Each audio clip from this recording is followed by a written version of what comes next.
This time, they're going to listen. It didn't work. And I know because our words on paper are prettier than they were last time.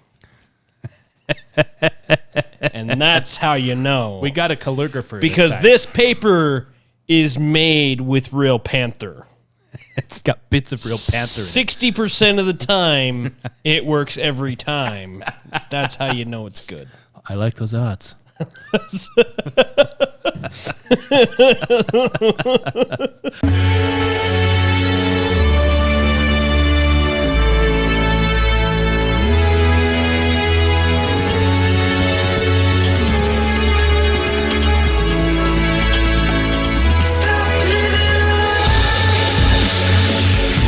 When things are wrong, I'll be by your side.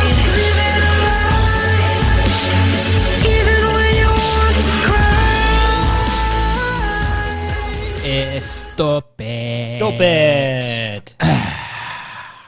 Welcome to the Naked Apple. Welcome. About a month's worth of stuff happened the last And we're not going to talk about any of 3 it. days. None of it. I started compiling a list of things to talk about and then decided through thoughts, impressions, whatever you want to call it, we need to talk about something else.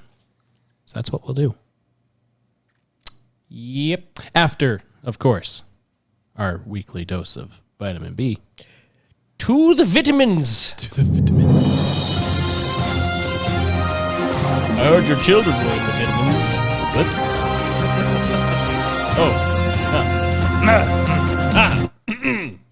Anyway, Unique. New Welcome. York. Unique New York. welcome to the vitamin B.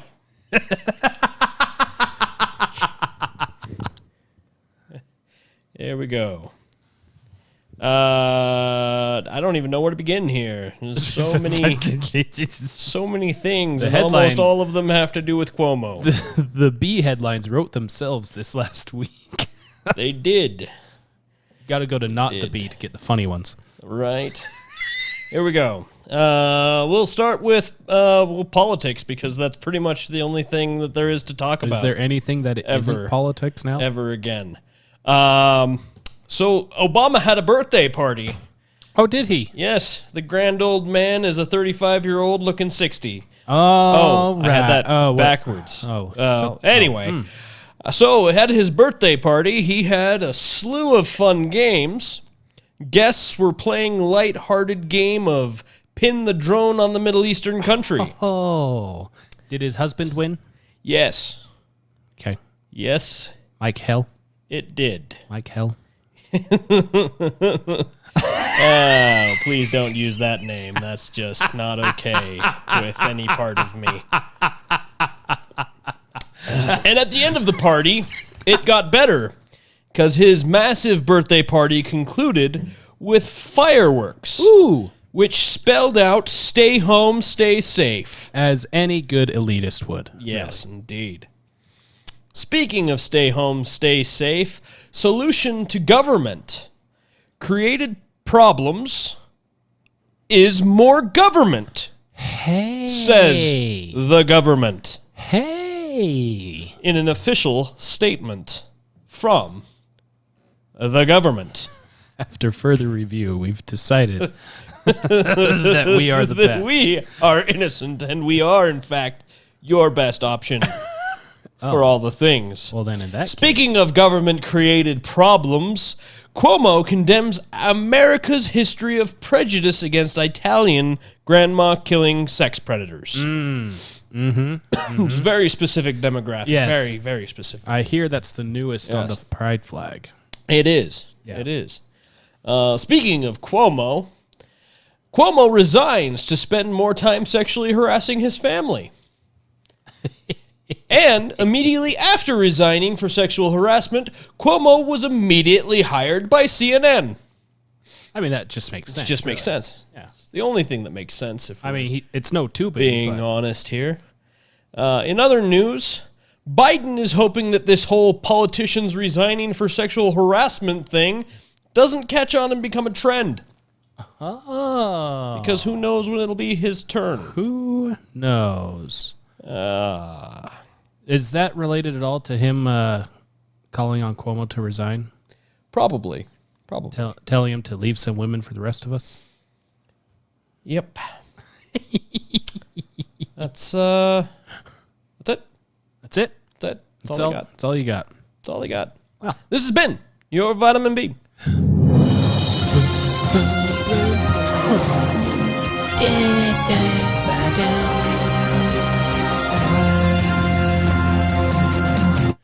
Whoever did that trumpet horn thing, solid job. Solid. All right. So, this week, we're digging into some history. And, yeah, some history. Because, things are getting crazy, if you haven't noticed. If you haven't, I want to know what you're drinking. Because Dr. Pepper's not doing it. Apparently.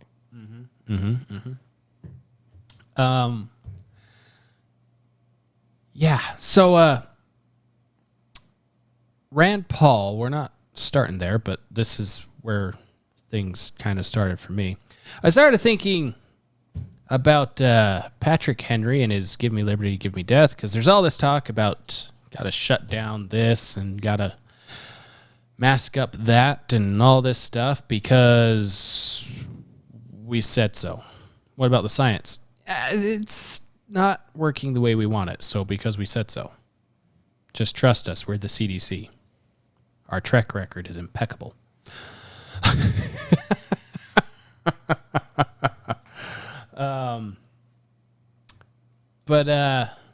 Yeah.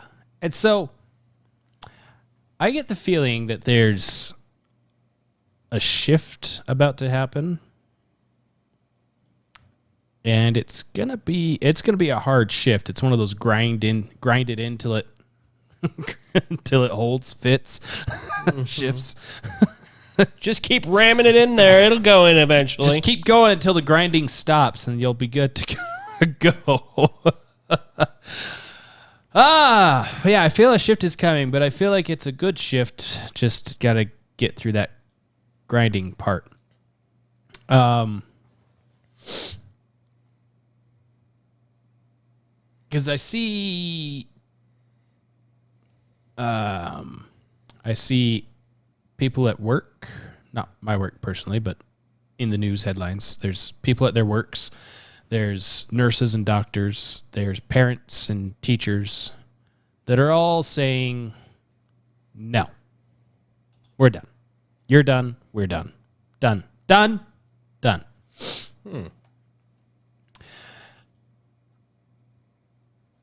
And it sparked to my memory things of Patrick Henry, Give Me Liberty, Give Me Death, and then Thomas Paine, things that he wrote, stuff like that.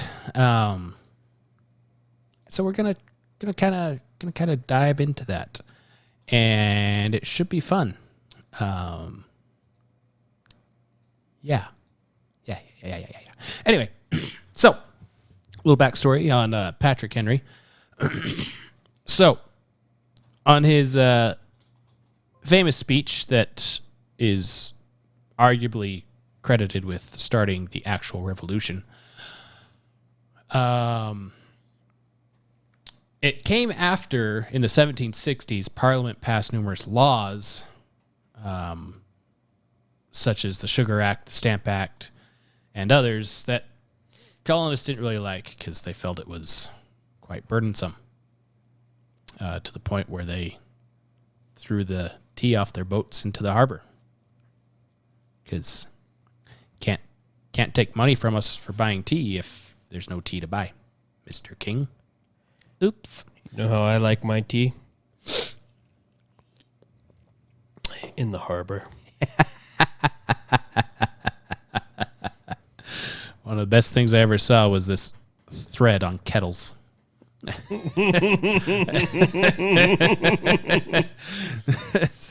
I just found kettles, and they're really cool. They're great at heating up water. Oh, we don't have that here in the States. How do you not have kettles in the States? How do you heat water? How do you drink your tea? By throwing it in the harbor. Oof.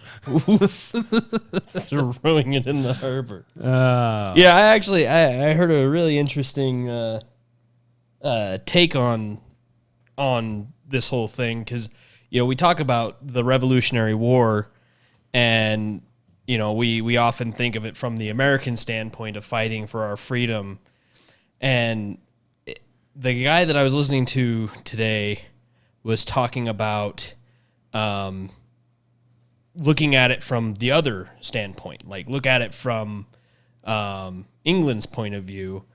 They didn't think they were fighting a war of somebody against somebody fighting for their freedom. They viewed it as a civil war, basically.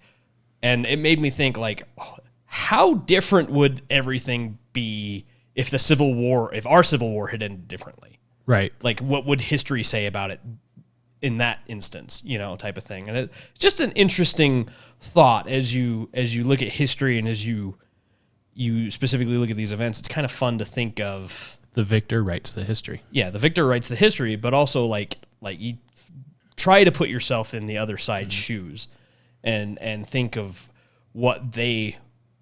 how they viewed the fight. Well, it's interesting. We'll get into it a little bit here because a little bit later. But when Thomas Paine posted Common Sense. Was it that one or American Crisis? One or the other. It was posted in a newspaper or whatever the same day that they also printed King George's response to what's happening in the Americas. And he was insulting the colonists the whole way through. And right next to that was, I think it was Common Sense of why America needs to be its own country. It's like, yeah, that would. So that kind of kicked it off into being one of the most sold books in history, pamphlets, whatever. Close enough. But yeah, so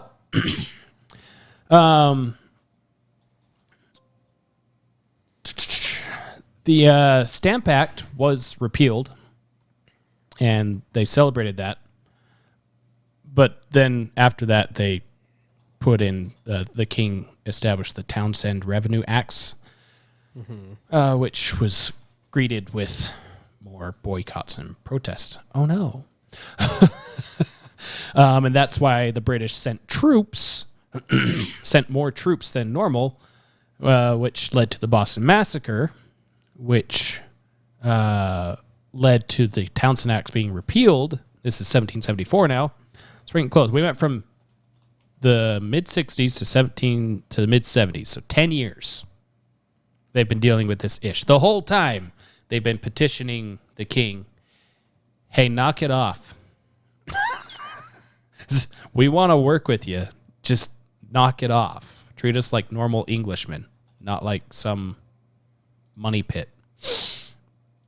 But then they were replaced by even worse laws known as the Intolerable Acts. Wonder why they were called that. Following the Boston Tea Party, the British were a little upset that they lost a bunch of tea to a bunch of rebel rousers. They closed all the commercial shipments, almost all of them, and pretty much ended self-government in Massachusetts. They required the people to house British troops. Hey, that sounds familiar. Something about housing troops in your Bill of Rights. It was against this backdrop that Patrick Henry rose to speak his famous speech. And in this, and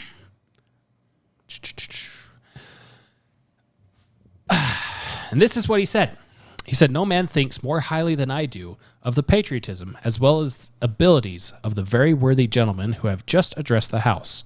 But different men often see the same subject in different lights, and therefore I hope it will not be thought disrespectful to those gentlemen if entertaining as I do opinions of a character very opposite to theirs. I shall speak forth my sentiments freely and without reserve. This is no time for ceremony. The question before the House is one of awful moment to this country. For my own part, I consider it as nothing less than a question of freedom or slavery, and in proportion to the magnitude of the subject ought to be the freedom of the debate. It is it is only in this way that we can hope to arrive at truth and fulfill the great responsibility which we hold to God and our country." That feels way too familiar today. How many people do you see you can't talk about things because that's not approved to talk about? Should I keep... You're misleading people. Yeah, that's misinformation. I'm just asking questions. That's misinformation. Oh. I'm just asking questions. Just asking questions. Thank you, Jesse. Should I keep back my opinions at such a time through fear of giving offense? I should consider myself as guilty of treason toward my country and of an act of disloyalty toward the majesty of heaven, which I revere above all earthly kings. This to me speaks a lot of whenever you post something on social media, whenever you comment something on social media, especially when it's something that's debated, own it. If that's your opinion, own it.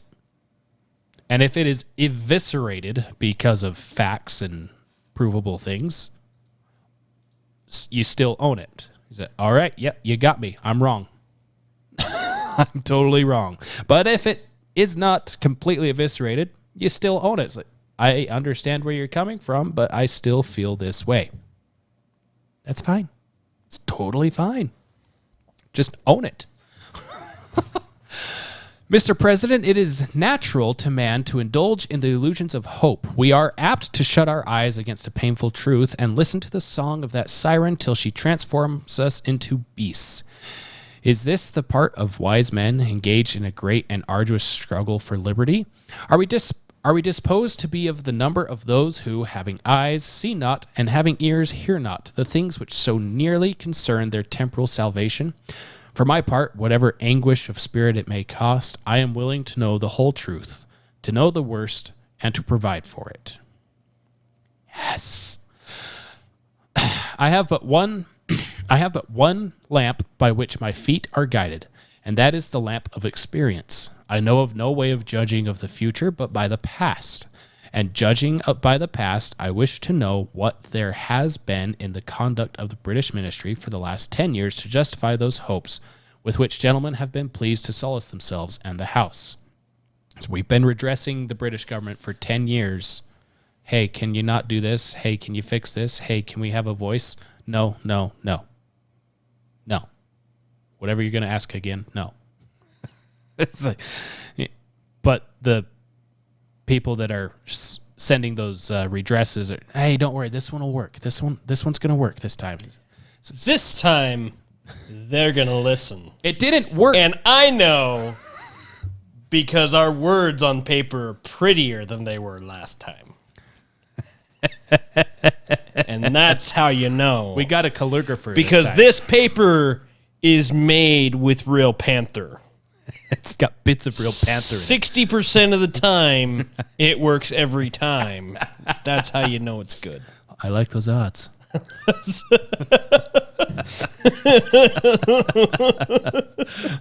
That's basically what they're saying. I know. I got it. And then apply that to what we're experiencing today. It's just 14 days, just 2 weeks. Just give us 2 weeks. Just give us a month. You know this vaccine works because it's made with bits of real panther. That's how you know it's good.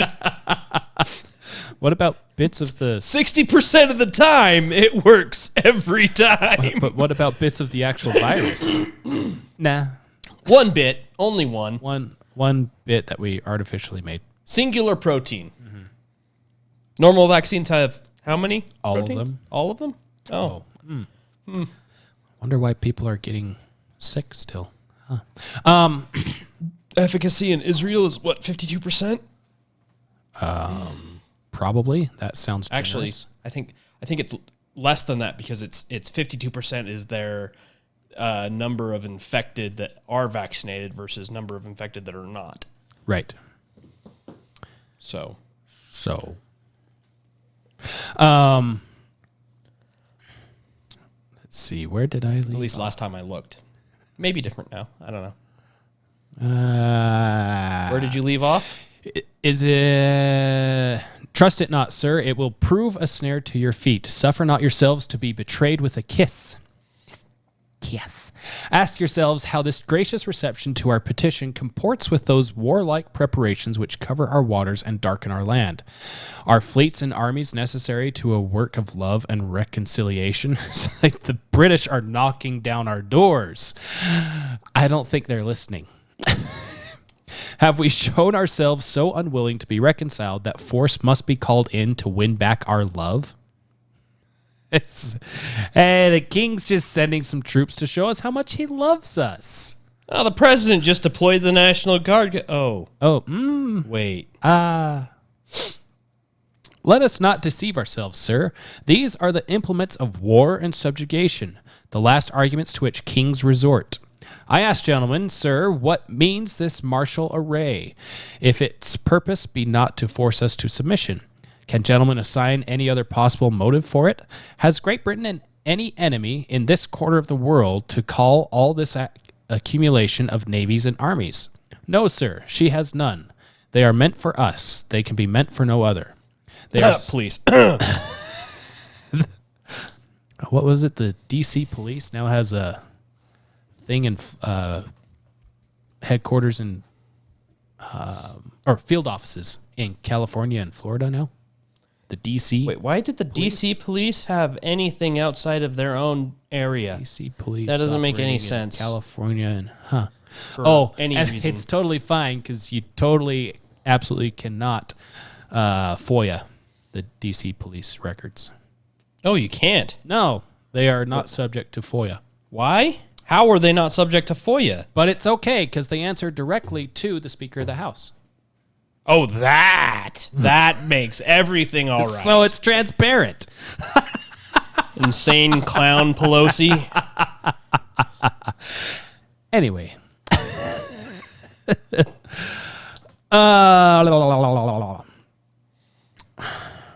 What have we to oppose to them? Shall we try argument? Yes. Sir, we have been trying that for the last 10 years. Have we anything new to offer upon the subject? Nothing. We have held the subject up in every light of which it is capable, but it has been all in vain. Shall we resort to entreaty and humble supplication? What terms shall we find which have not been already exhausted? Let us not, I beseech you, sir, deceive ourselves. Sir, we have done everything that could be done to avert the storm which is now coming on. We have petitioned, we have remonstrated, we have supplicated, we have prostrated ourselves before the throne, and have implored its interposition to arrest the tyrannical hands of the ministry and parliament. Our petitions have been slighted, wow, that's a fun word. Remonstrances have been produced additional violence and insult. Our supplications have been disregarded, and we have been spurned with contempt from the foot of the throne. In vain, after these things, may we indulge the fond hope of peace and reconciliation. There is no longer any room for hope. If we wish to be free, if we mean to preserve inviolate these inestimable privileges for which we have been so long contending, if we mean not basely to abandon the noble struggle in which we have been so long engaged, and which we have pledged ourselves never to abandon until the glorious object of our contest shall be obtained, we must fight. I repeat it, sir. We must fight. An appeal to arms and to the God of hosts is all that is left us. You're welcome. Yes. I thought about being a voice actor once, but then I realized I suck at it, so So never occurred. then he pursued his singing career and realized he can't carry a tune in a bucket. Or a can, for that matter. Even with a little string on it. But yeah, he pointed out there, they have done every peaceable thing to not have it escalate to this point. They've done everything. They've complied in every way possible, petitioned peaceably every way possible, and has been met with hate and disdain and troops and murders and all kinds of stuff. And so he's telling the assembly, they don't care. They're done with us. So when are we going to be done? Yeah. I like this next part. Yes. Because I believe our president said something similar very recently, in fact. He did. He did indeed. Shall I continue on? Sure. All right. If you feel so inclined. I feel so inclined. They tell us, sir, that we are weak, unable to cope with so formidable an adversary. But when shall we be stronger? Will it be the next week or the next year? Will it be when we are totally disarmed and when a British guard shall be stationed in every house? Shall we gather strength by irresolution and inaction?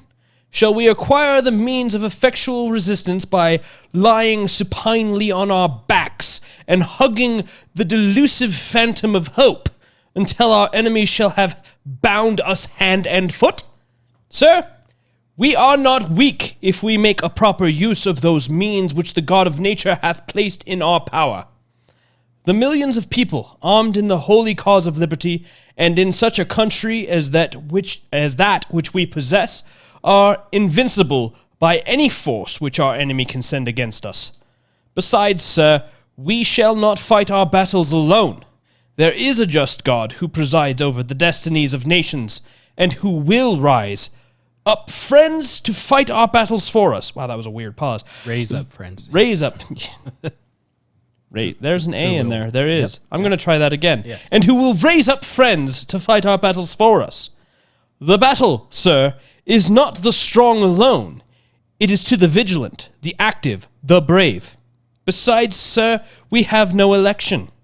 If we were base enough If we were basic. Gosh damn it. If we were base enough to desire it, it is now too late to retire from the contest. There is no retreat but in submission and slavery. Our chains are forged. Their clanking may be heard on the plains of Boston. The war is inevitable, and let it come. I repeat it, sir, let it come. Come at me, bro. This is why I never pursued the voice acting thing, because You gotta say words. got to say words and read sentences. You mean I and can't just do it off the things. cuff? No, Right? no, that's called improv. That's called improv. I'm not good at reading things improv, apparently. It's okay. Biden isn't either. Well, at least I didn't lose my train of thought and start talking about corn pop in the middle. Hey, he was a bad dude. He was a bad dude. In fact, he was probably British. So, probably. With a name like corn pop, I mean, you never know. So before this last paragraph, so this is the Virginia Assembly. So in this assembly, you have the likes of Thomas Jefferson, George Washington, many other notable people in the Revolution. So they very well were, in some way, shape, or form, inspired by Patrick Henry's speech here, which I would argue is more of a sermon than it is a speech, because it's a good sermon not only preaches hope, but it tells you when to get your act together and get hope. Because if you keep drowning yourself in I'm a terrible person and, well, if I keep doing this thing that's not really working, maybe it'll work this time. A real sermon, That's called insanity. that's called insanity. And in some cases, sin. Yes, indeed. Stop it. Get some help.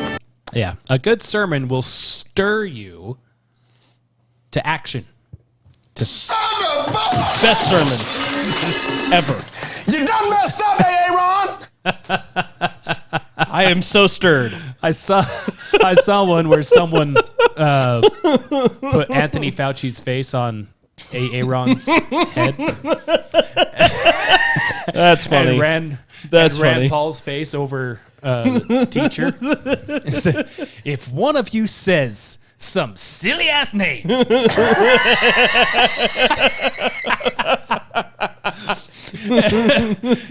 You It's- done messed up, Aaron. it's actually the Lambda variant. Son of a!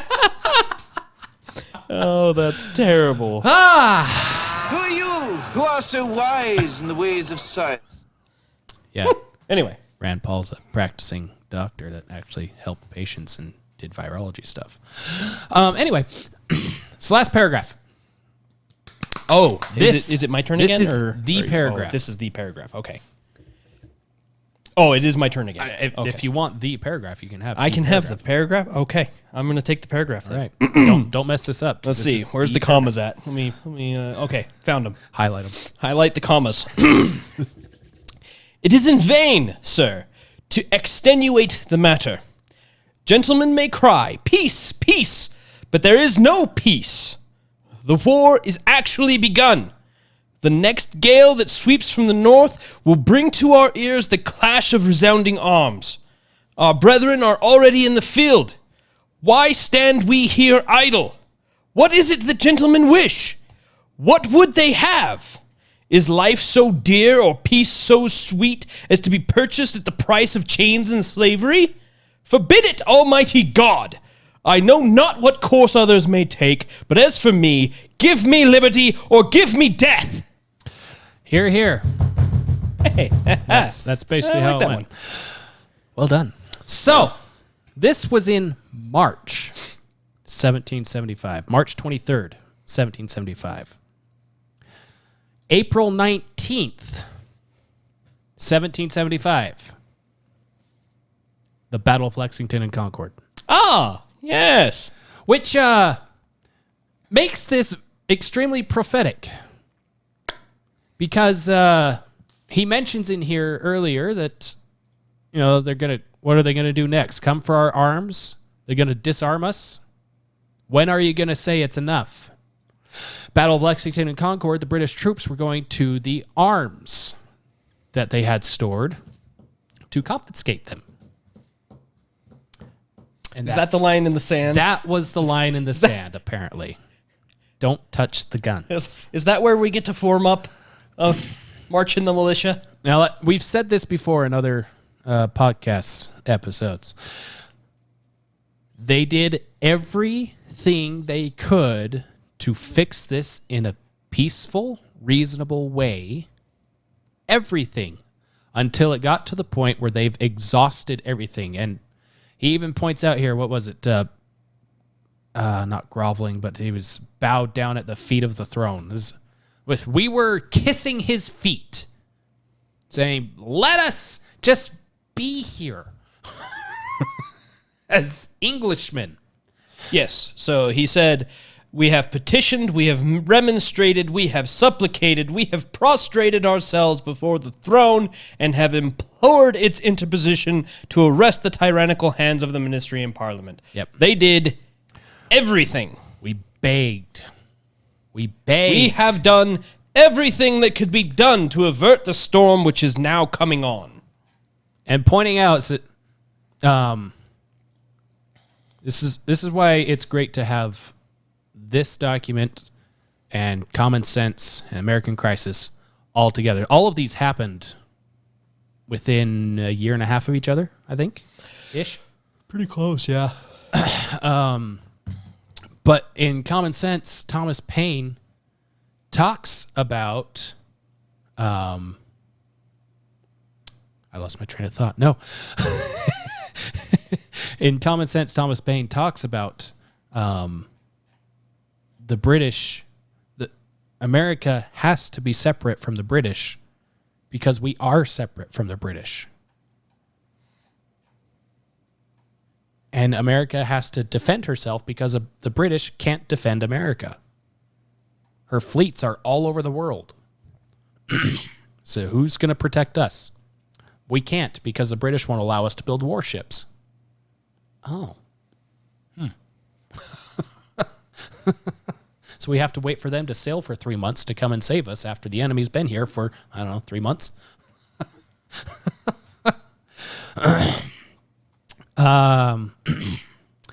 So that's Patrick Henry. It's Patrick Henry. So now, in order to get to Thomas Paine, you must first go through one of my favorite founders, Benjamin Rush. Because Thomas Paine would not have written Common Sense if it had not been for Benjamin Rush.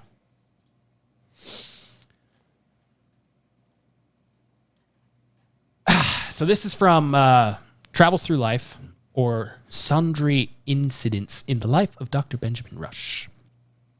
So this is basically his journal that he published. About the way 1774, a certain Thomas Paine arrived in Philadelphia from England with a letter of recommendation to his family in Philadelphia. Mr. Paine said his object was to teach a school or to give private lessons upon geography to young ladies and gentlemen. So, Thomas Paine, one of the guys that helped start the revolution, just came here to teach. That's all he wanted to do. He wanted to teach. That's it. While he was waiting for employment, Robert Aiken, an important name because the Aiken Bible is from Robert Aiken, applied to him to conduct the United States Magazine. He did this with great ability and success for several months. In one of my visits to Mr. Aiken's Mr. Aiken's bookstore, words are hard. You're wearing off on me. I met with Mr. Paine, and I was introduced to him by Mr. Aiken. His conversation became at one interesting. I'm guessing at once interesting. It's old English. Yeah. It doesn't make sense in current day. It's fine. Move on. I asked him to visit me, which he did a few days afterwards. Our subjects of conversation were political. I perceived with pleasure that he had realized the independence of the American colonies upon Great Britain, and that he considered the measure as necessary to bring the war to a speedy and successful issue. 1774, Thomas Paine has been here for just a couple of months, and he already sees how stupid the British are. The Crown, specifically, is. It took him that long. This is messed up. Sounds about right. And he's already saying, yeah, war's coming. 3 months in, war's coming. Oh, no, yeah. I had, before this interview, put some thoughts upon paper upon this subject and was preparing an address to the inhabitants of the colonies upon it. But I had hesitated as to the time, and I shuddered at the prospect of the consequences of its not being well received. So he already had drafted some stuff that ended up being common sense. I believe he had it originally drafted as plain truth. But he was concerned. I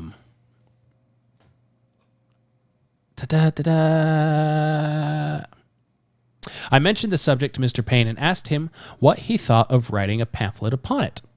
I suggested to him that he had nothing to fear from the popular odium to which such a publication might expose him, for he could live anywhere. This is like, you're new here.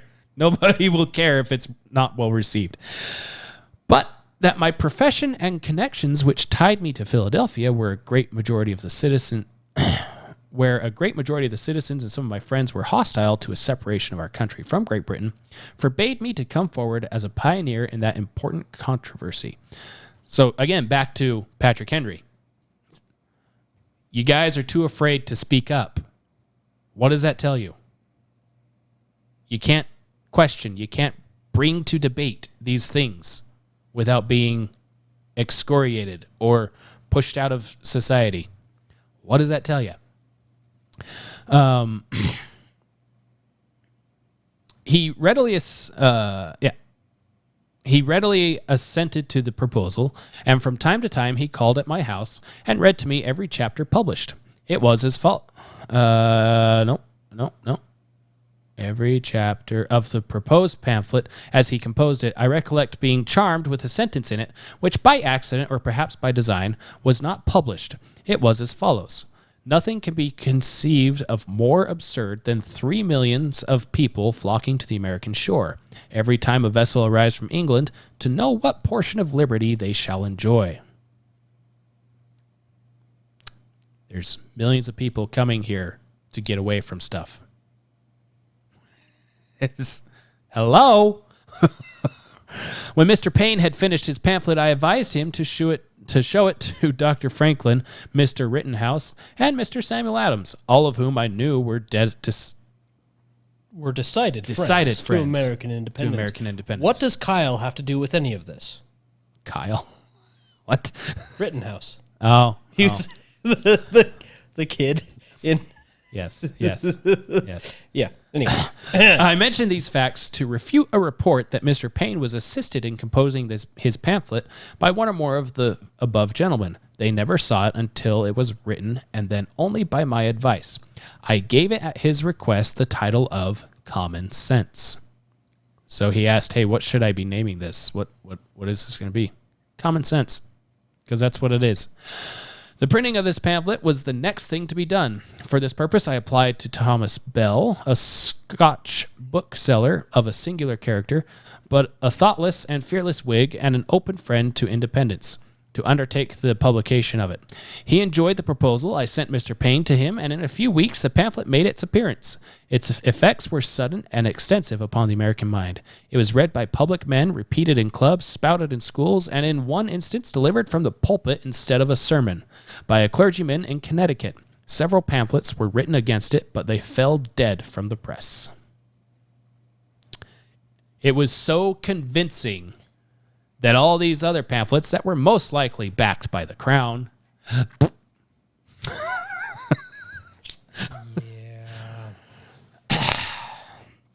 So what is Common Sense? No, we're not reading the whole thing because it's 40 some odd pages of gloriousness. But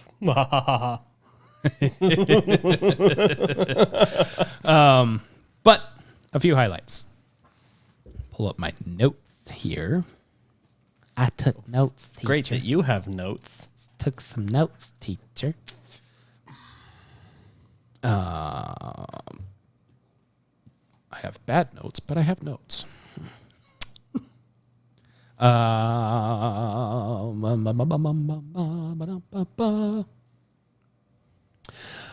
Oh, I like that sentence. Which one? Some writers have confounded society with government as to leave little or no distinction between them, whereas they are not only different, but have different origins. Ah, that sounds awful familiar. Society is produced by our wants, and government by wickedness. The former promotes our happiness positively by uniting our affections, the latter negatively by restraining our vices. The one encourages intercourse, and the other creates distinctions. The first is a patron, the last a punisher. So, in the first chunk of this, he takes time to give a history on William the Conqueror, pointing out that William the Conqueror was French. Now, why is that? Wait, a Frenchman that didn't surrender? That's weird. Now, why? Now, it's important besides that for another reason. But the first king of England was William the Conqueror. Ah. So the first ruler of England was Frenchman. But the English hate the French. But the royal line is French. Well, but further down, he's pointing out some things that he says. Page 30 is where I'm at. But admitting that we were all of English descent, what does it amount to? Nothing. you know what page you're on? On the PDF, page 30. Oh, there's a PDF? I'm looking at the website here. Oh, see, if you pull up the other thing, law.gmu.edu, it pulls up a PDF of everything. Found it. There you go. That's the other one. That's the other one. There we go. Yeah, we're going to page 30. PDF page 30. Page 88 if you're following along in your own pamphlet of Thomas Paine's Common Sense. But admitting that we were all of English descent, what does it amount to? Nothing. Britain, being now an open enemy, extinguishes every other name and title. And to say that reconciliation is our duty is truly farcical. Farcical. The first king of England of the present line, William the Conqueror, was a Frenchman, and half the peers of England are descendants from the same country. Wherefore, by the same method of reasoning, England ought to be governed by France. Why is he saying that? Well, in the longer thing that I don't want to bore you with, he's saying England has just as much authority over America as France has over England. If you are to argue that England should keep controlling the colonies, America, then by that same common sense logic, France should be controlling England because they are French. And then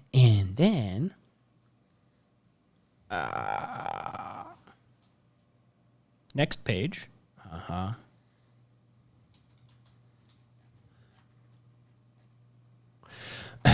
it actually is the next page.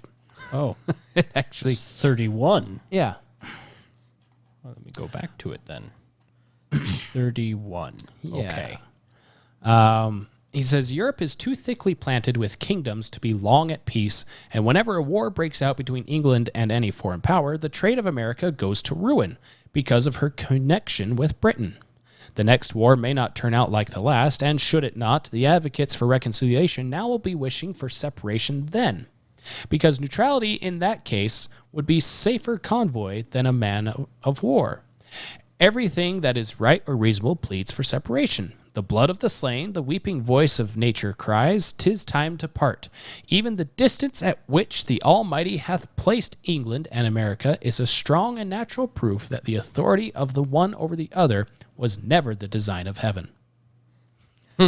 That's, I mean, The time, likewise, at which the continent was discovered adds weight to the argument, and the manner in which it was peopled increases the force of it. The Reformation was preceded by the discovery of America, as if the Almighty graciously meant to open a sanctuary to the persecuted in future years, when home should afford neither friendship nor safety. The authority of Great Britain over this continent is a form of government, which sooner or later must have an end. And a serious mind can draw no true pleasure by looking forward under the painful and positive conviction that what he calls the present Constitution is merely temporary. As parents, we have no joy knowing that this government is not sufficiently lasting to ensure anything which we may bequeath to posterity. And by a plain method of argument, as we are running the next generation into debt, we ought to do the work of it. Otherwise, we use them meanly and pitifully. In order to discover the line of our duty rightly, we should take our children in our hand and fix our station a few years farther into life.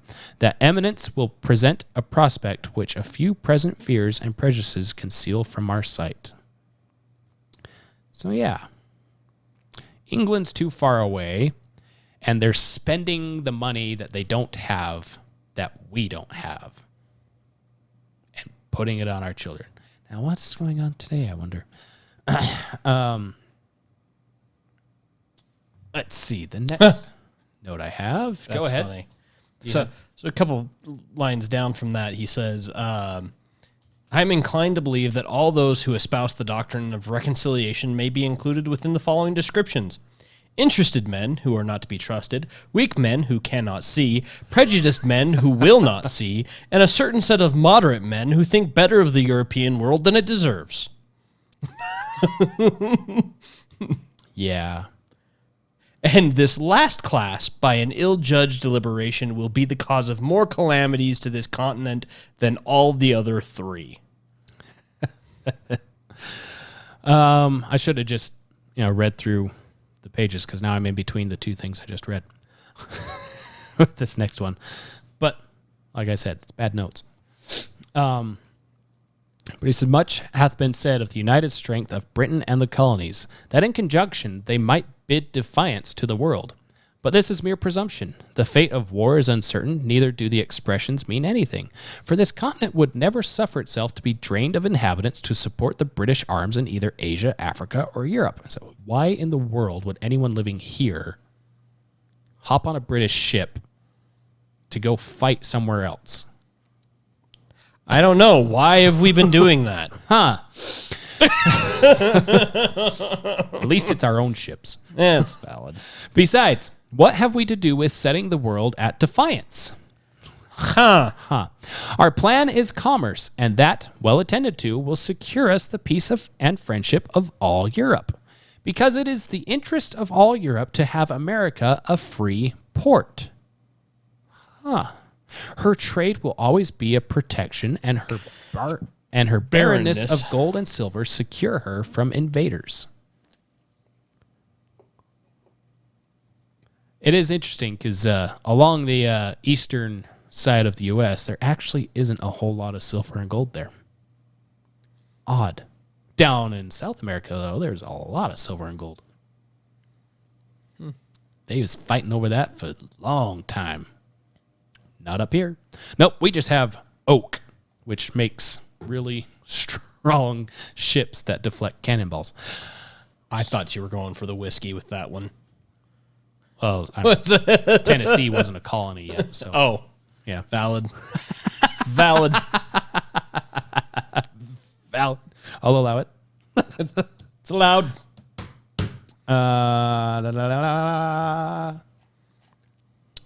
Next note. Next note.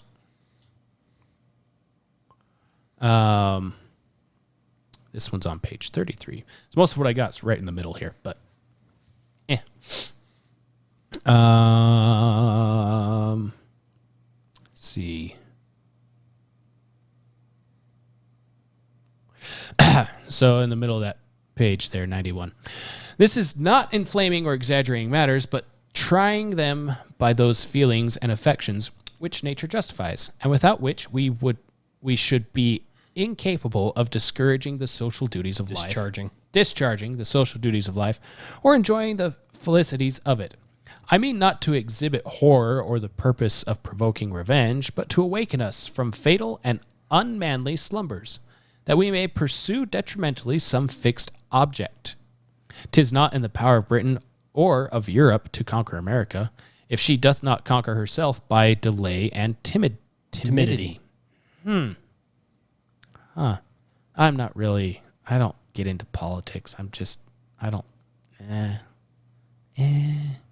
like talking about politics. It's just too, I don't want to offend anyone.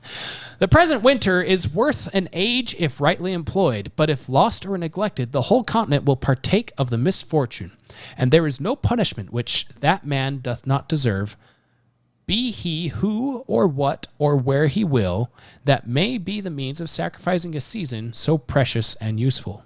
'Tis repugnant to reason, to the universal order of things, to all examples from former ages, to suppose that this continent can long remain subject to any external power. Nothing outside of the U.S. can control the U.S., is what he's saying. The most sanguine in Britain doth not think so. The utmost stretch of human wisdom cannot at this time compass a plan short of separation, which can promise the continent even a year's security. Reconciliation is now a fallacious dream. Nature hath deserted the connection, and art cannot supply her place. For, as Milton wisely expresses, never can true reconcilement grow where wounds of deadly hate have pierced so deep. And he even says, every quiet method for peace hath been ineffectual. Our prayers have been rejected with disdain, and hath tended to convince us that nothing flatters vanity or confirms ostentancy in kings more than repeated petitioning, and nothing hath contributed more than that very measure to make the kings of Europe absolute. Witness Denmark and Sweden. Wherefore, since nothing but blows will do, for God's sake let us come to a final separation, and not leave the next generation to be cutting throats under the violated, unmeaning names of parent and child. How long are we going to put it off? As I was listening to this, I thought of the podcast we did, If We Only Had a Budget, where Mike and I came to the conclusion that you have to offend just about everyone in order to get the budget set straight, especially those that, well, you can't get rid of Social Security because there's so many people rely on the people that rely on it are the people that allowed it to get there in the first place. Don't feed the bears. Yeah. You don't care about the old people, the grandparents. I do. That's why we have to do away with it. But they allowed it to be. And it's killing us economically. So why should future generations suffer for the stupid decisions of the past? But they're the greatest generation. They are. They were. That doesn't mean they don't make mistakes. That doesn't mean they weren't convinced that something was a good idea. 14 days to flatten the curve. And now look where it's at. It only takes up half the budget. It's out of control. Finally, the final note I have. Down on page 41. Did you find something? Because I did find something interesting. I'm just trying to decide where the best place to start is. Because this is one of those sentences that's like, oh, well, that kind of applies to this lots of whole things. thing is just, It's full of stuff. it's common sense. He even breaks it down at one point. So he's not only pointing out, here's some things. He even points out solutions. This was written, this was published in 1776, in January, I believe it was. Oh, look. So Declaration of Independence was 1776. And you'll find a lot of the Constitution in common sense, the framework of it. Go on.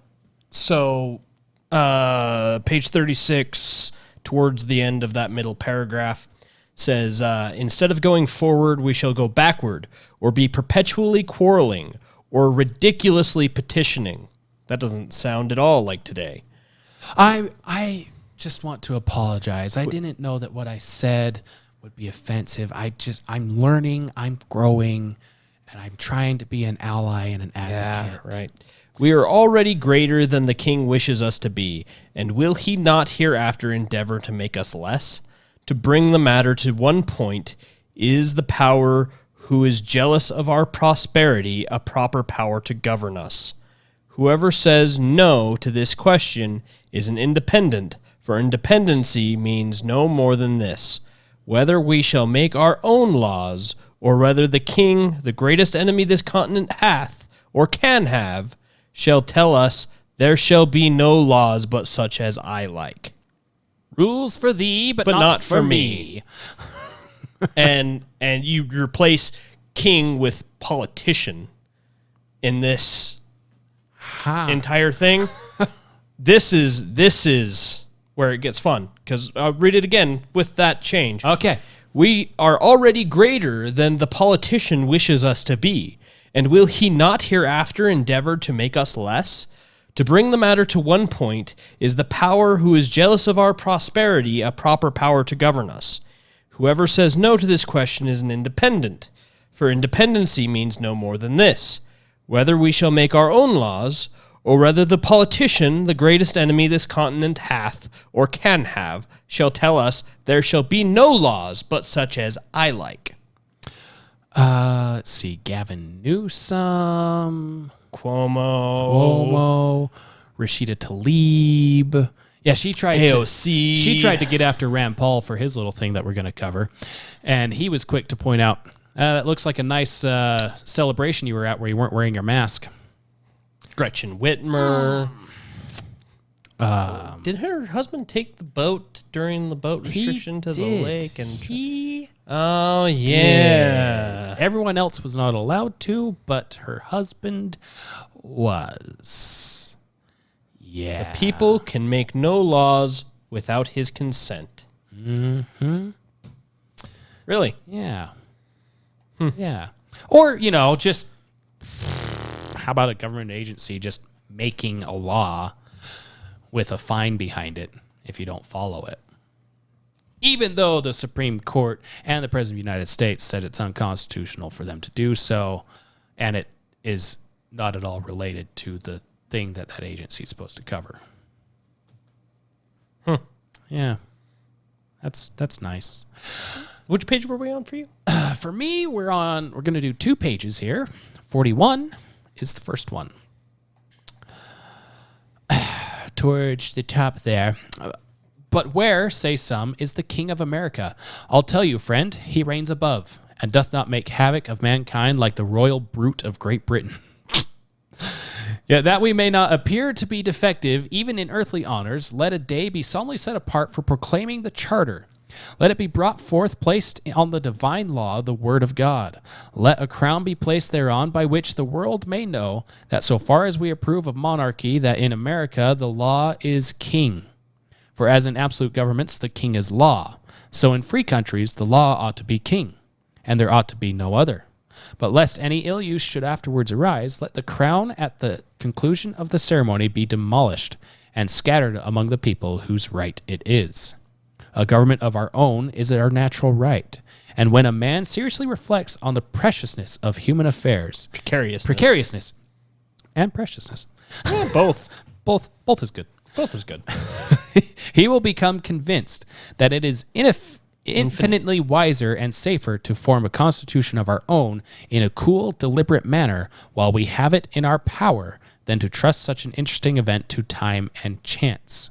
If we omit it now, some Massanello may hereafter arise, who, laying hold of popular disquietudes, may collect together the desperate and the discontented, and by assuming to themselves the power of government, finally sweep away the liberties of the continent like a deluge.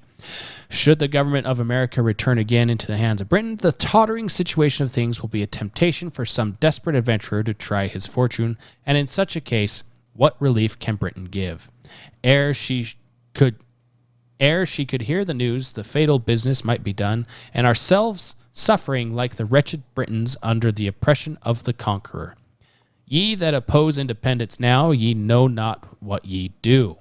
Ye are opening a door to eternal tyranny by keeping vacant the seat of government. There are thousands and tens of thousands who would think it glorious to expel from the continent that barbarous and hellish power which hath stirred up the Indians and the Negroes to destroy us. The cruelty hath a double guilt. It is dealing brutally by us and treacherously by them. And Massanello, for those that don't know, is a reference to Thomas Anello, a fisherman in Naples who stirred up a revolt and made himself king. Oh, that's never happened in the U.S. in recent... Oh, wait. Oh, Chaz, something. I don't know. And then we go to the bottom of page 60. Top of page 60. Besides, the taking up arms merely to enforce the repeal of a pecuniary law seems as unwarrantable by the divine law and as repugnant to human feelings as the taking up arms to enforce obedience thereto. Don't pick up arms because you hate a law. That's stupid, and you won't have any backing, and God hates that. Also, don't take up arms to enforce a law. Yeah, it's just as bad as doing that.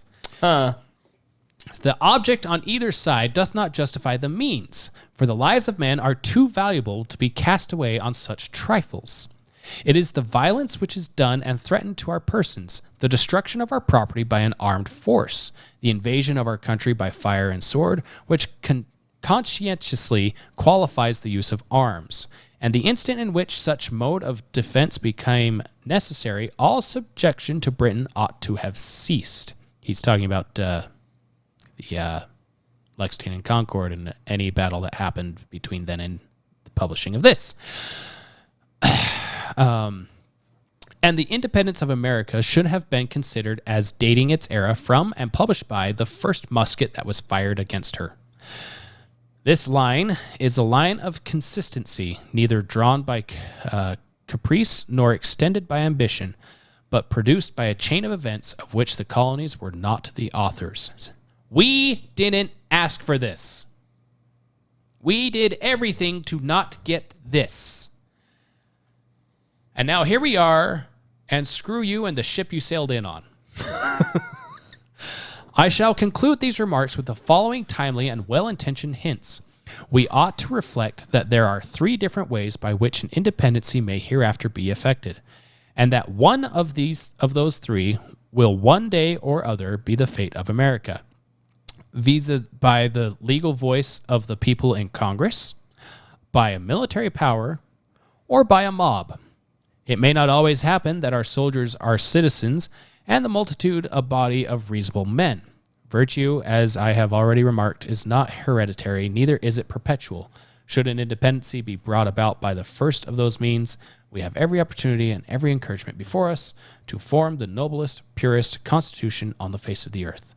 We have it in our power to begin the world over again. A situation similar to the present hath not happened since the days of Noah until now. The birthday of a new world is at hand, and a race of men, perhaps as numerous as all Europe contains, are to receive their portion of freedom from the events of a few months. The reflection is awful, and in this point of view, how trifling, how ridiculous do the little paltry cavillings of a few weak or interested men appear when weighted against the business of a world. What we're doing here can change the world. And it did. Did. Very much so. Yeah. And very much for the better. Highly recommend reading this whole thing if you haven't before. And All if you of it. have before, read it again. Or listen to it on audiobook or whatever suits your fancy. But yeah. So, Thomas Paine did that in, what did I say? 1776? Yeah, 1776. January is when it was published. Mm-hmm. And then, almost a year later, December 1776, he published. Well, and he edited and added some stuff to it collectively. So the volume 1 is dated 1774 to 1779. Right. But anyway. But then in January or December of that year, 1776, he published The American Crisis. Now, this is important because Washington was about to lose his army because all their contracts were up. And they didn't have any money to pay them. So, Washington was a little desperate to keep someone on board. And this was, let's see. Hold on, I just want to make sure I do this, say the right thing. Yes. So, was it 3 weeks ago, we talked about the painting Washington Crossing the Delaware? Mm-hmm. Right? Well, this is what was read before Washington crossed the Delaware. Inspired his men to stay and fight one more battle. The first battle he won, and it was after the American Crisis was written. This is a much shorter document, though I don't think we'll read the whole thing.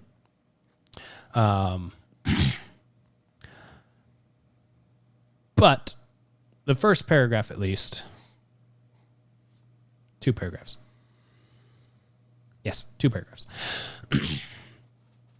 These are the times that try men's souls. The summer soldier and the sunshine patriot will, in this crisis, shrink from the service of his country. But he that stands it now deserves the love and thanks of man and woman. Tyranny, like hell, is not easily conquered. Yet we have this consolation with us, that the harder the conflict, the more glorious the triumph. What we obtain too cheap, we esteem too lightly. Boy, if that isn't true. All right. It's the worst country ever. Go live somewhere else. No. Why? It's terrible over there.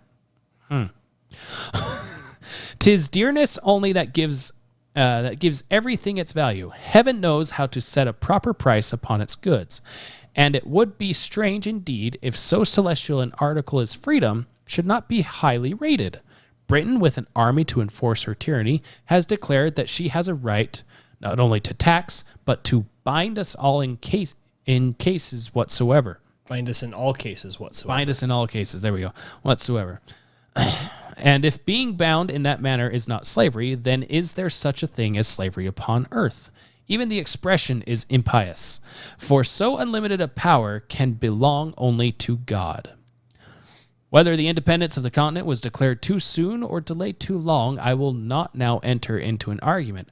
My own simple opinion is in that had it been 8 months earlier, it would have been much better. We did not make proper use of last winter, neither could we while we were in a dependent state. However, the fault, if it were one, was all our own. We have none to blame but ourselves. But no great deal is lost yet. All that Howe has been doing for this month past is rather a ravage than a conquered which. I don't think they translated this correctly from the parchment. Right.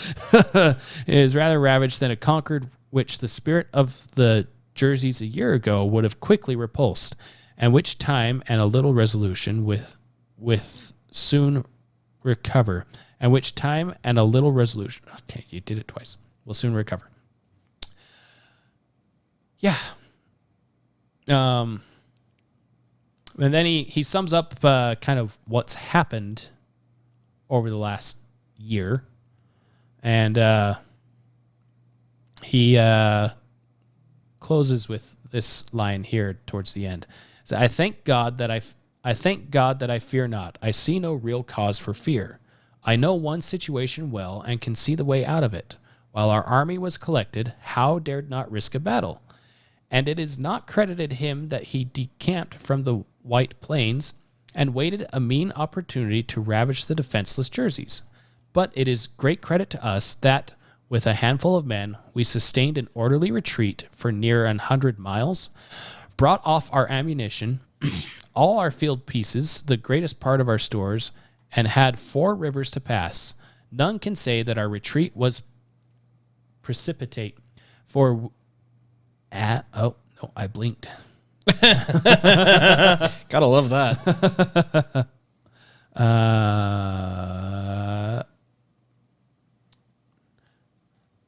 For we were near 3 weeks in performing it, that the country might have time to come in. Twice we marched back to meet the enemy and remained out till dark. The sign of fear was not seen in our camp, and had not some of the cowardly and disaffected inhabitants spread false alarms through the country, the Jerseys had never been ravaged.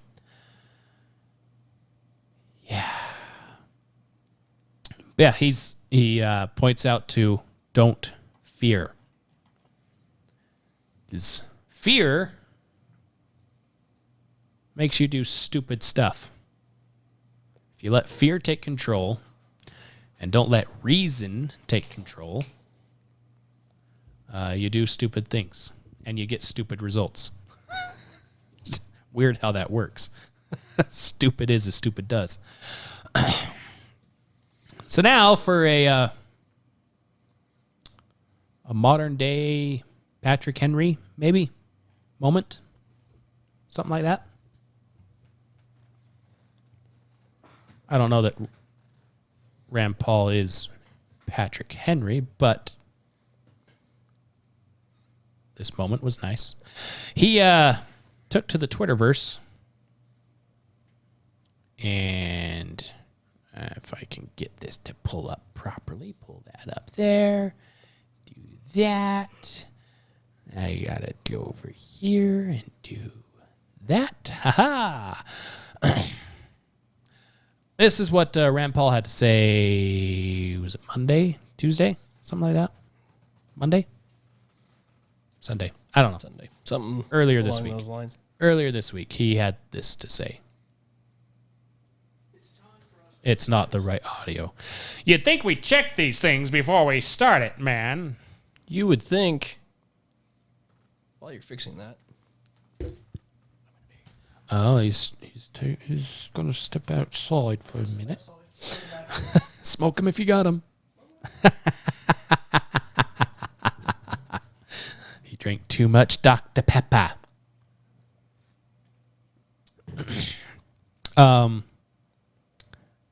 Yes. Just play it, he says. Just play it. Play the movie. Yeah, play. It's time for us to resist. They can't arrest all of us. They can't keep all of your kids home from school. They can't keep every government building closed, although I've got a long list of ones they might keep closed or might ought to keep closed. We don't have to accept the mandates, lockdowns, and harmful policies of the petty tyrants and bureaucrats. We can simply say no, not again.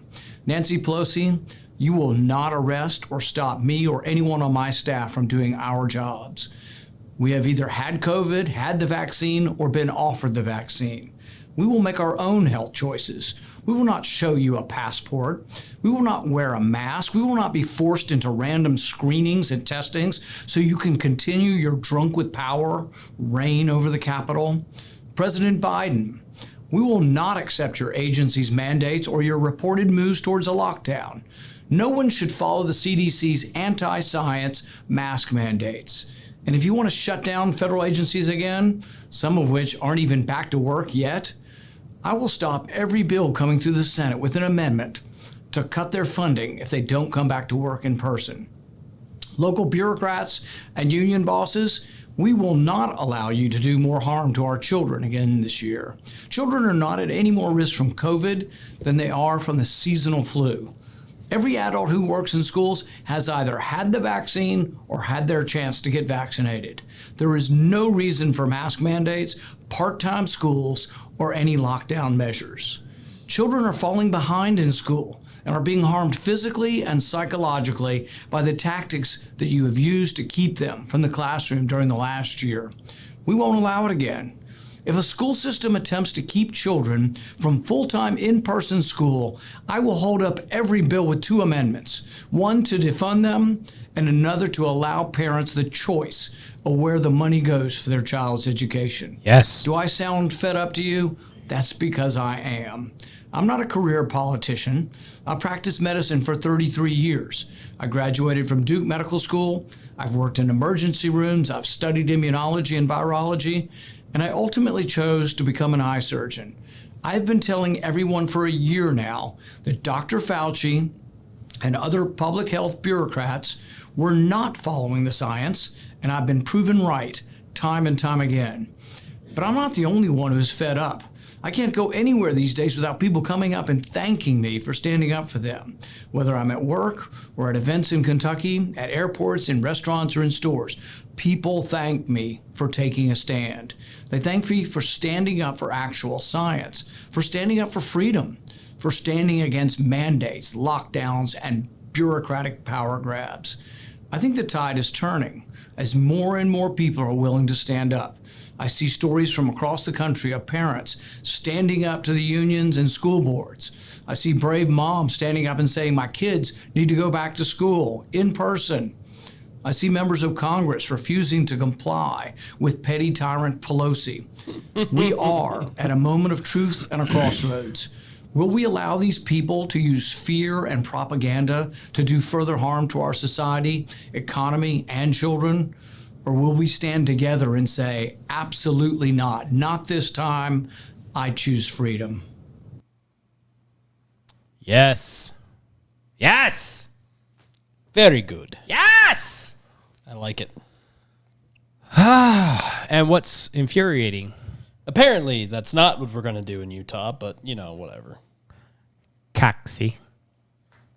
Actually, it wasn't even Cox. It was, whatever, one of the... It was one of the county education people. It was basically Cox because he allowed for a loophole to be in. yes, he did. He allowed for a loophole, which put it on. If the health department says, education then we'll do people. it. Well, no, it wasn't even that. It was in order for them to pass a mask mandate or anything like that, it had to go to. I don't remember exactly who it was. My wife was telling me, I wasn't listening. Sorry, honey. I love you.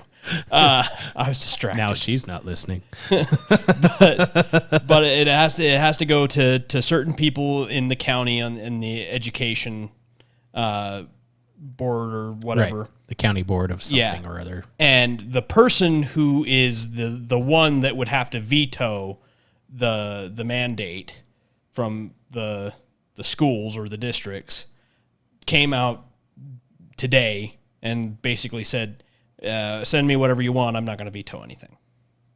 Uh-huh. So it's basically the Ollie, schools Ollie, just- Ollie, come free. Yeah, exactly. Yeah. Yeah. Schools can just send in whatever they want to mandate, and the board will just let them do it. Yeah. It's just the schools, though. It's just the school. It's just the K through 12 schools. That's all. Sure. The group of people that are least affected by the virus.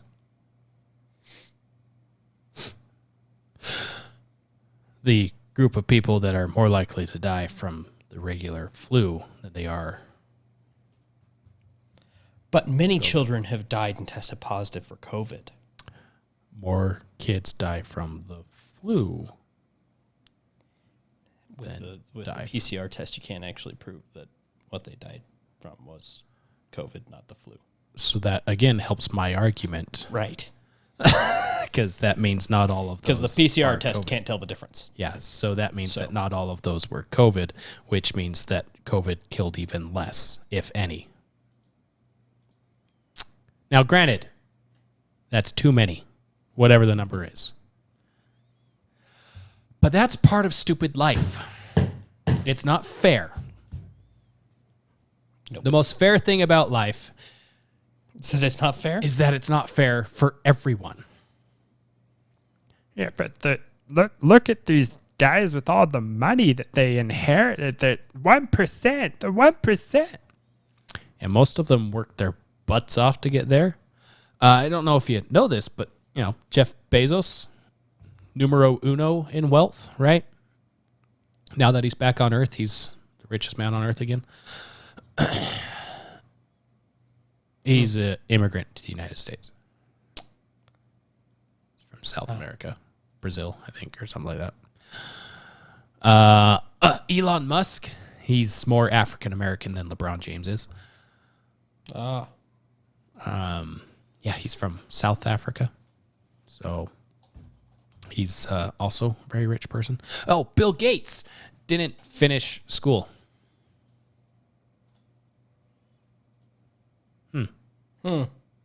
You can't get ahead, and you can't. That system's rigged against you. The system, sure, it's rigged against you, because if you want to go and start your own computer company,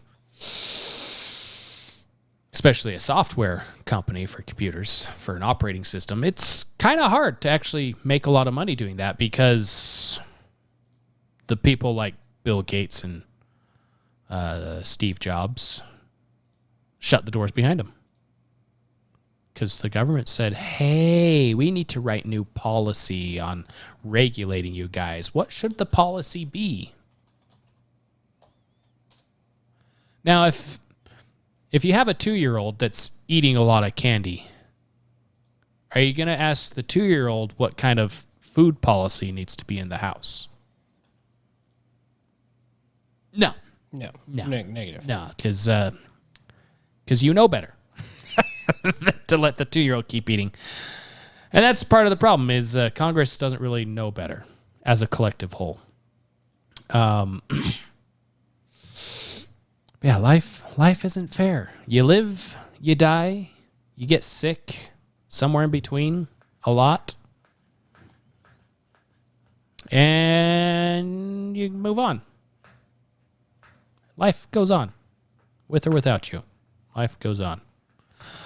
Now we can sit and cower and stay in our homes, and hopefully this will all blow past us. Or we could recognize that since it's a respiratory virus, it will probably stick around just like every other respiratory virus that we know of. Still floating around the air. Yep. But until last year, we still went out anyways. We still shook hands. We still gathered around in stadiums and sporting events and movies and whatever and sat on things that probably shouldn't have been sat on and grabbed handles that most likely weren't cleaned off properly. And we were fine. For the most part, we were fine. But no, now, we need some bureaucrat in D.C. to let us know if it's safe to shake hands, if it's safe to muzzle our kids. I got the Rona. My Corona. That's terrible.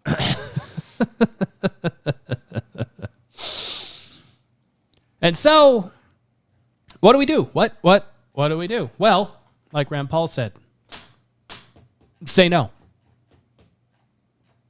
If you're in a situation where my company's going to do this, I need this job, see how many people you can find in the company that think the same as you on, I don't think we should be forcing people to do this.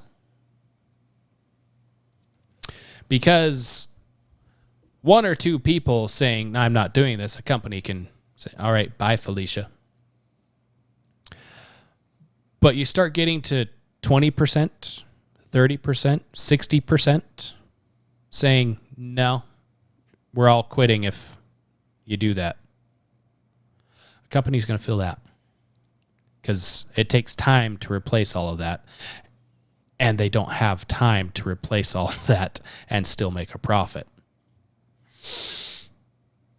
Mm-hmm. Yeah, but if you see... Dallas is in danger right now because they're losing nurses and blah, blah, blah. Well, maybe they shouldn't force their nurses to do something that's against their conscience. Well, they're nurses. They should know better. Yeah. And they've made the decision that it's not for them. Who knew you could get a second opinion from a doctor? Oh, wait. That was commonplace before last year. If you didn't like what the doctor said, you could get another opinion from another doctor who would look at the same thing and come out with different results. Different treatments options. Or even you could just say no to every treatment option the doctor gave you. Yes, you have this life-threatening cancer. We can do chemotherapy and you'll probably live another X number of years, or we can do this treatment. It might last this much longer, or you can do this treatment. You won't last as long, but it's less invasive. What about if I do nothing? Then you'll die pretty quick. Okay, I want to do nothing because I don't want to deal with being sick for the next 3 years. Okay, if that's your choice. Now, though, hey, you should get this shot here. I don't want it. No. You really need to take it. I don't need it. I'm fine. No, see, you have to take it. Went from should to need to have. Did that pretty quick the last couple months. All because The current presidential administration got upset that they didn't reach their goal before July 4th. And it was their own fault, as we pointed out before in one of our episodes. The very day that they shut down the Johnson & Johnson vaccine, the vaccination rate dropped and continued to drop and drop and drop and drop. So for us, what came to my mind was you need to bestir yourself. This is from the scriptures. Bestir yourself. It happens, the word appears at least once in the Biblioteca, the Bible, in 2 Samuel chapter 5. Verse 24. Verse 24. And let it be when thou hearest the sound of a going in the tops of the mulberry trees, that then thou shalt bestir thyself, for then shall the Lord go out before thee to smite the host of the Philistines. Yes, bestir thyself.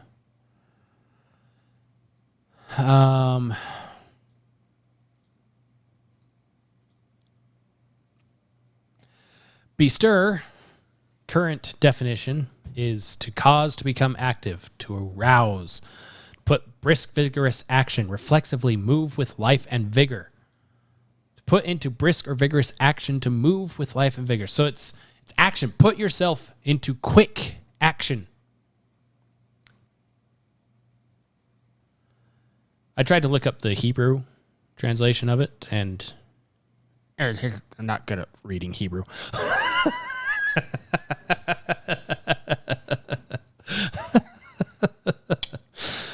Fair. Yeah. Yeah. But from what I remember, because my phone didn't save my searchings on it, but from what I remember with the Hebrew word, it was something along the best. Something along being the best. So quickly make the best of yourself to action. Put 100% into action. And putting it with the scripture, God is telling us, King David, right? Mm-hmm. Yeah, when he conquers the Philistines. Yes. God's telling David, you're going to hear a sound among the trees. And when you hear that sound going through the top of the trees, get yourself quickly into action and move, because I am in front of you. I'm clearing the way for you, so you better get up and move, or you're falling behind. Even if you're on the right track, you'll get run over if you just sit there. The other one for our LDS friends, Alma, chapter 60. And I actually want to expand on what you had as Yes. a note. okay. Note. So, this chapter, for our not LDS friends, in the Book of Mormon, is telling the story of a people that they've been divided. There are those that are wicked, and there are those that are righteous that are following God. And among the righteous, there is a man named Moroni, who is the leader of their armies. And at the time of this chapter, he has been sent out to war against the wicked people and has been denied aid by the government and the cities and the people that he is protecting. And so he is writing a letter to his people talking about the cause and what he needs. He's writing a letter to the chief judge, which is basically like the president of their land. Yeah. And I'm going to start actually in verse 27 Totally fine. This and mouse go just through died. 30. In verse 27, and I will come unto you, and if there be any among you that has a desire for freedom, yea, if there be even a spark of freedom remaining, behold, I will stir up insurrections among you, even until those who have desires to assert power and authority shall become extinct. Yea, behold, I do not fear your power nor your authority, but it is my God whom I fear, and it is according to his commandments that I do take my sword to defend the cause of my country, and it is because of your iniquity that we have suffered so much loss.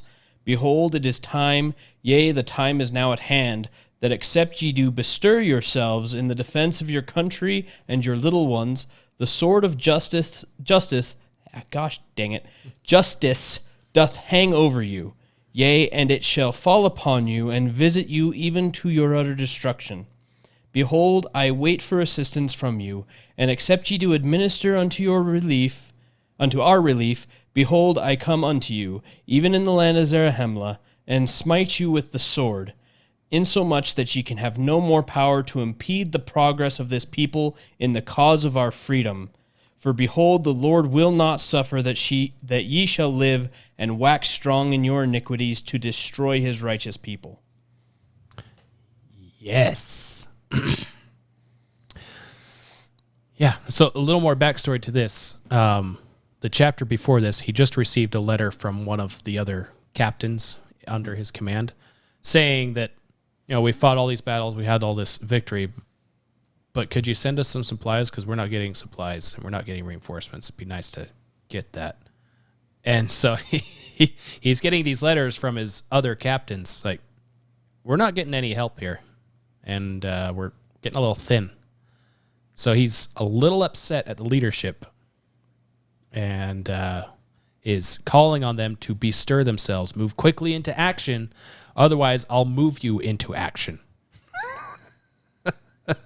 Whether you like it or not. Was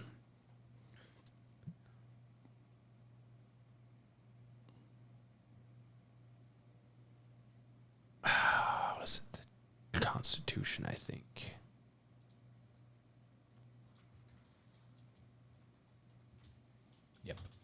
Yep. I did the wrong document. And one other thing he says in there. Stop it. One other thing he says in there is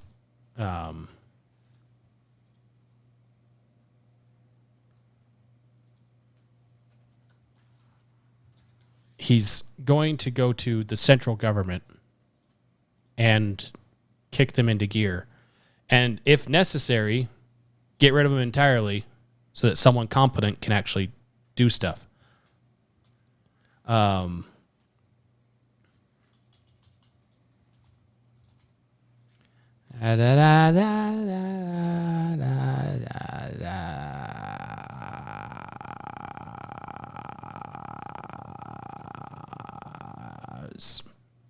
was right the first time.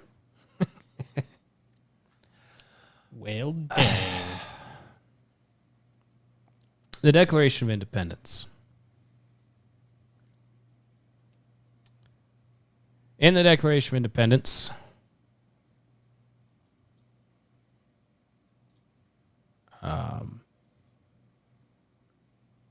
right? I'm trying to find where they're talking about changing the government if they're not listening. That's the Declaration. I believe that's the Declaration.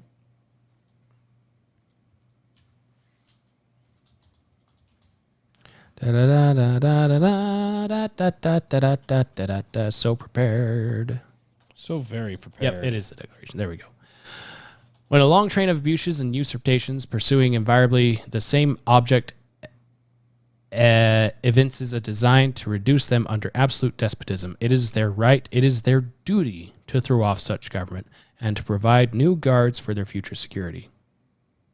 Such has been the patient sufferance of these colonies, and such is now the necessity which constrains them to alter their former systems of government. Now, we're not calling for people to pick up arms. Because you can, thanks to the Declaration and the Constitution, you can absolve our current government every 2 years.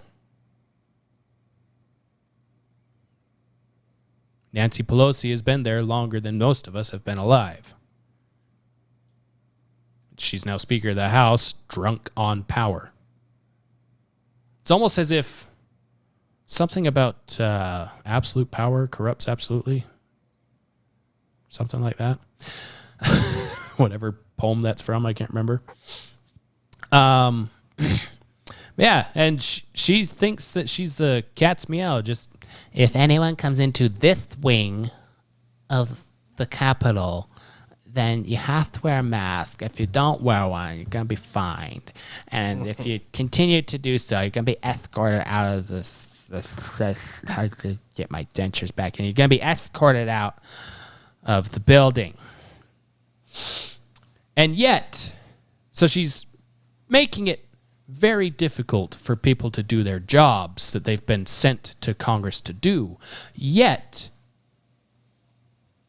in Texas, the Democrats are hailed as heroes for fleeing the state because they don't want to be on record voting no on some election bills and any other bills that they're trying to pass right now.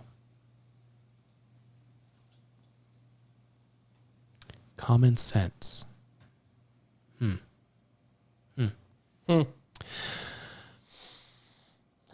Something we're severely lacking in these days. Oh, it is not so common anymore. It is rare sense.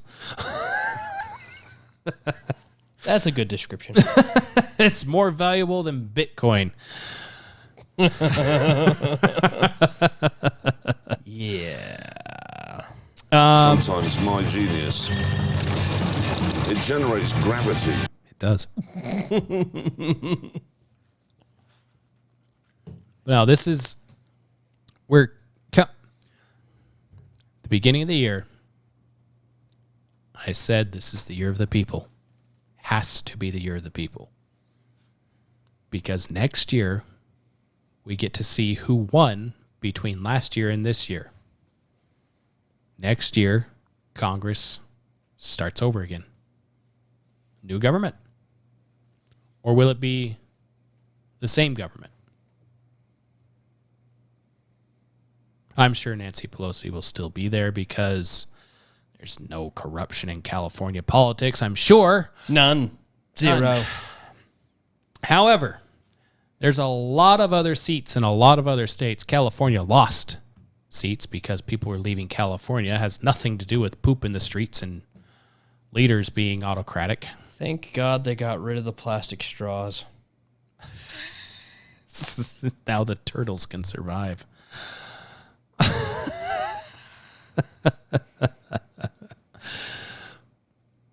But we're in a position. The reason why they're pushing this crap so hard is because they know they're being caught left and right in frickin' lies. They're lying left and right, and people are calling them out on it all the time. Fauci had to disappear from the news for a while because he was in hot water for his emails that were exposed by a left-leaning publication who most likely was trying to dig up dirt on Trump to see the interactions between Fauci and Trump. They didn't find that. They accidentally found, oh, crap, he's been lying the whole time. He knew the whole time. Ooh! Kind of like every other thing they tried to dig up on Trump. They ended up hurting themselves each time. Karma is a funny thing. I have a new favorite saying about karma. She's not a bitch, she's a mirror. It's so true. Thank you, UFC. Poirier, you my boy. Yeah.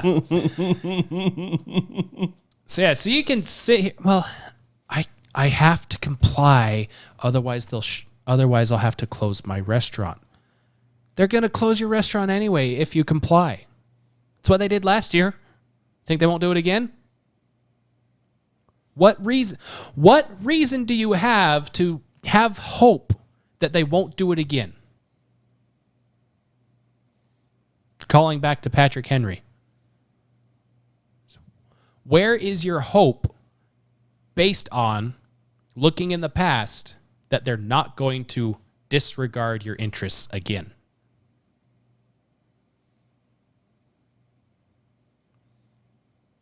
The reason why some small restaurants and stores and stuff are still around is not because of all the people shouting, you need to get vaccinated, you need to wear a mask.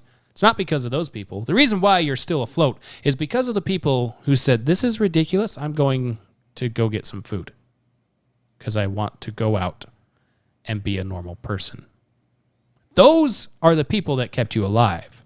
Those are the people who are fighting you to stay open.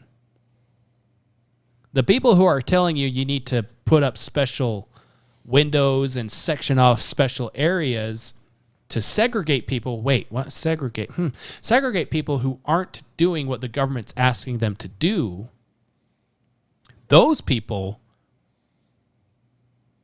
they would be fine if you shut down.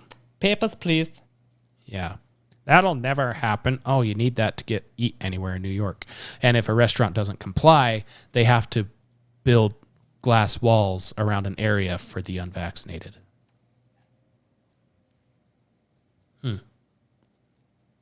Oh, you're not vaccinated? Yeah, you have to eat in the back. You have to go in the back door. You have to ride in the back of the bus. You have to ride in the back of the bus. You have to drink from this drinking fountain. Not that one. This one. Sound familiar? You can't compare the... Yes, I can. I can. Because it's the same. Segregation is segregation. Mm-hmm. Whether it's race, religion, conscience, anything. Segregation is segregation. Whether or not you got jabbed, it's all the same. It's all the same. But this is for your health.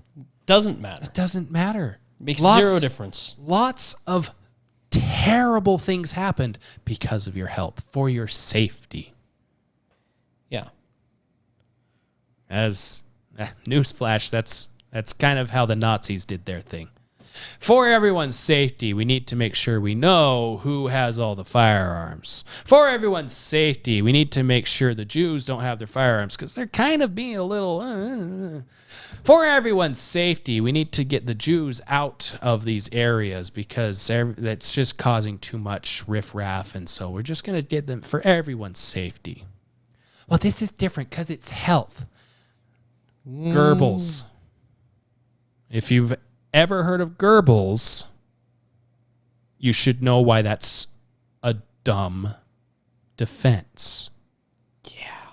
Because Goebbels was the mastermind behind the concentration camps and all the torturous research the Nazis did. That gave us modern medicine. Yeah. So if Donald Trump is a Nazi for promoting capitalism, then you absolutely are a Nazi for endorsing modern medicine. Common sense tells me that's the case.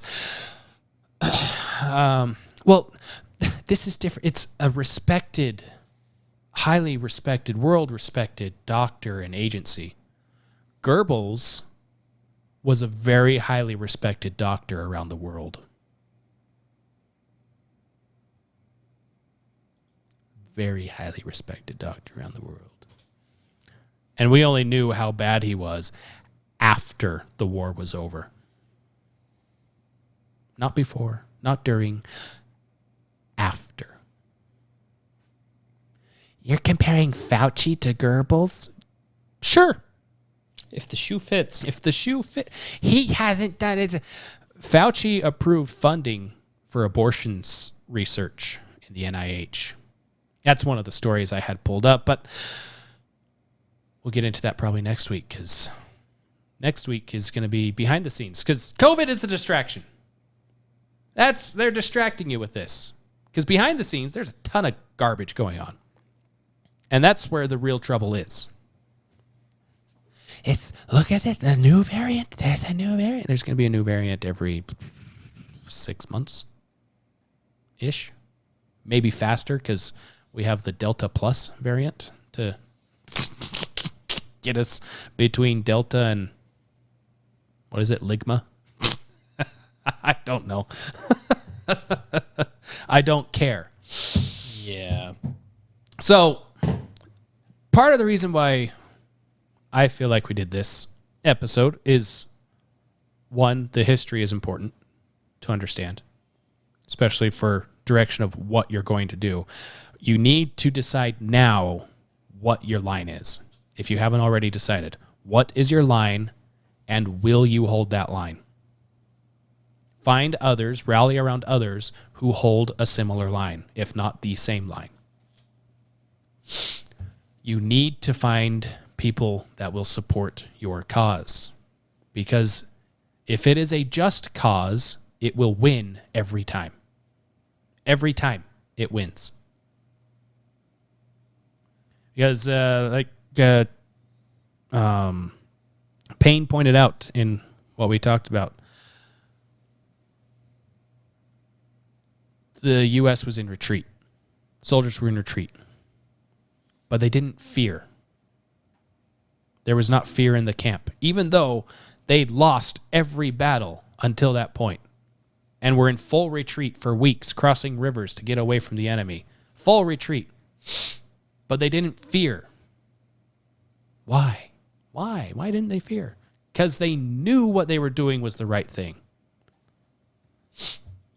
Those guys wouldn't have stayed there with Washington if they didn't believe Washington, if they didn't believe the cause that Washington stood for was a just cause. They would not have stayed. Part of it was probably also Washington actually paid them from his own pocket, but still.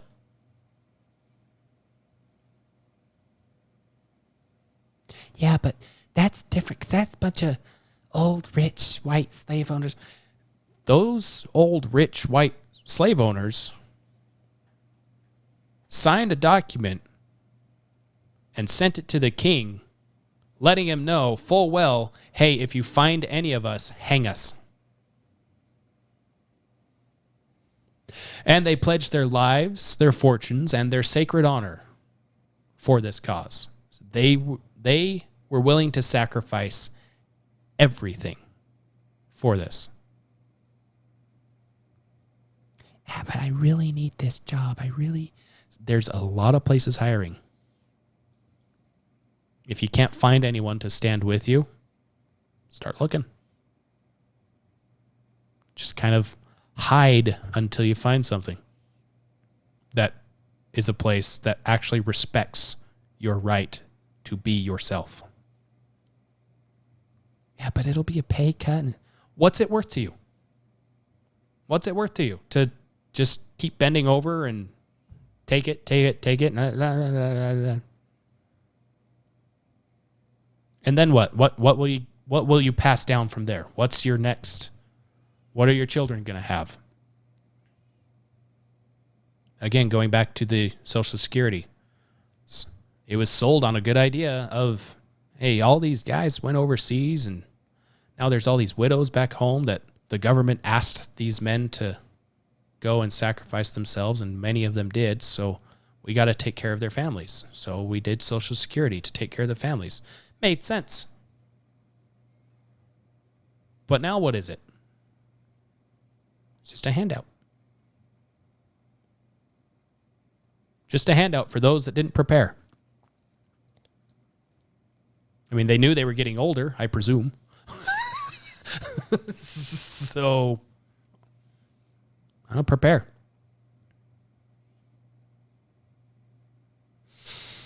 Yep. Be prepared. Bestir yourself. Bestir yourself. Do you want freedom or do you want more fear? Which one are you going to live your life by? That's all I got.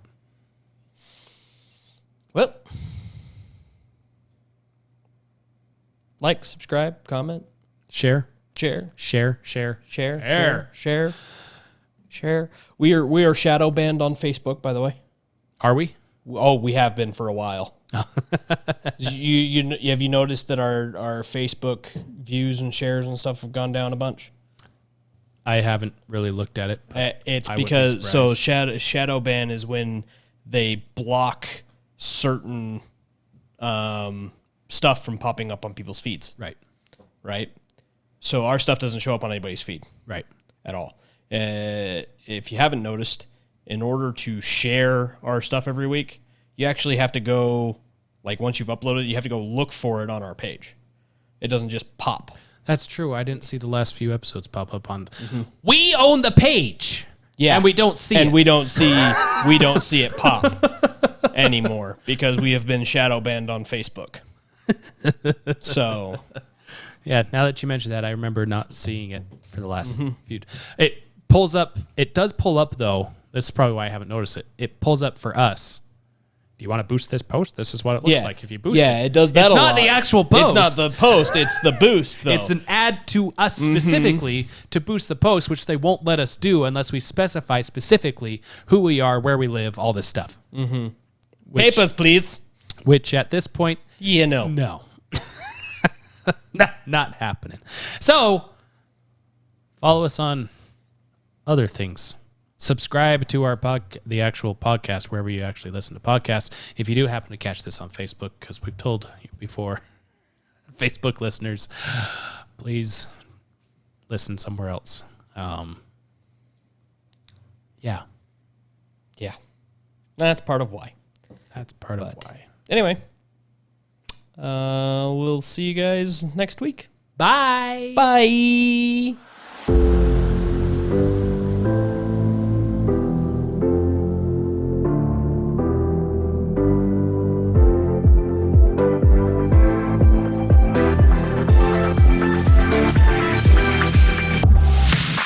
And here we are again. And we're back. And we're back. That'll be fun to put on the end of the video. And we're back. No, it's not an encore. No, it's not. This is actually the beginning. We end at the beginning and we begin at the end. Everything you just heard was in your mind, but go back and listen again. Right. Ooh. Itchy. Okay. Starting. Starting? Are you good? You know, about that, What'd you do? I'm good. It is now recording. They didn't get your itching. Oh, Yeah, I see now how they it got is. your itching. Now they've got my itching. Yeah, itchy. They missed the entire like ecstatic look on my face. ecstatic look. That's not the word I was going for, but it works. Whatever. Whatever. Here we go.